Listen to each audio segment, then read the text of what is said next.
नमस्कार, हम डिम्पल मिश्रा स्वागत करत निर्वाण सबके अपना चैनल पे। और आज हम आप सब खातिर लेके आयल बने एगो लक्ष्मी पूजन के गीत। आप सब ये गीत सुनिए। अगर ये गीत पसंद आए तो लाइक सब्सक्राइब शेयर करें और हाँ कमेंट करके बताएं कि ये गीत आप सबके कैसा लागल।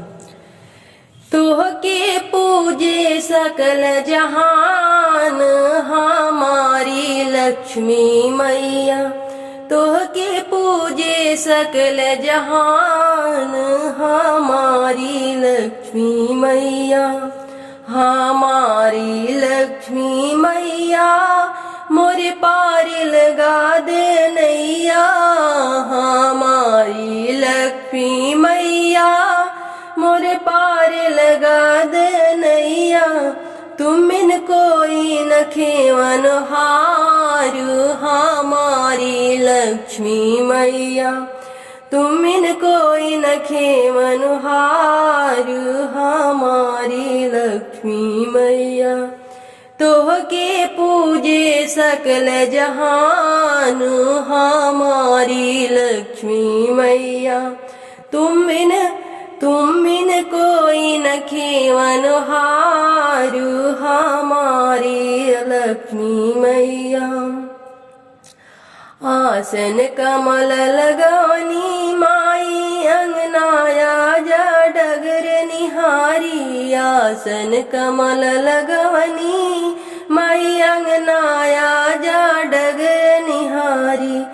रिद्धि सिद्धि गणपति जी के साथ हमारी लक्ष्मी मैया, रिद्धि सिद्धि गणपति जी के साथ हमारी लक्ष्मी मैया, हर जुगवा में तू पूजालू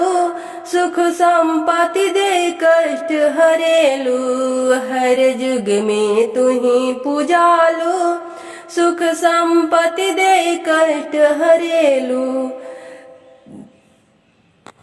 जिंदगी सदा रहे खुशहाल हमारी लक्ष्मी मैया,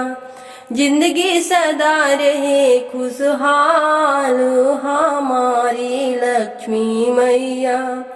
सुर नर देव मुनि सब पूजे तीनों लोक में जय जय गूंजे, सुर नर मुनि सभे पूजे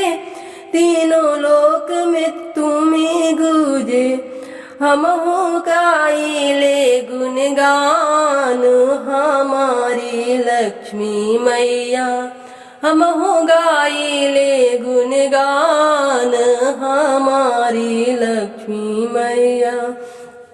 तोह के पूजे सकल जहान हमारी लक्ष्मी मैया, तोह के पूजे सकल जहान हमारी लक्ष्मी मैया, हमारी लक्ष्मी मैया मोरे पार लगा दे नैया, हमारी लक्ष्मी मैया मुझे पार लगा दे नैया, तुमिन कोई ना क्यों हारू हमारी लक्ष्मी मैया, तुमिन क्यों न खेवन हारे हमारी लक्ष्मी मैया।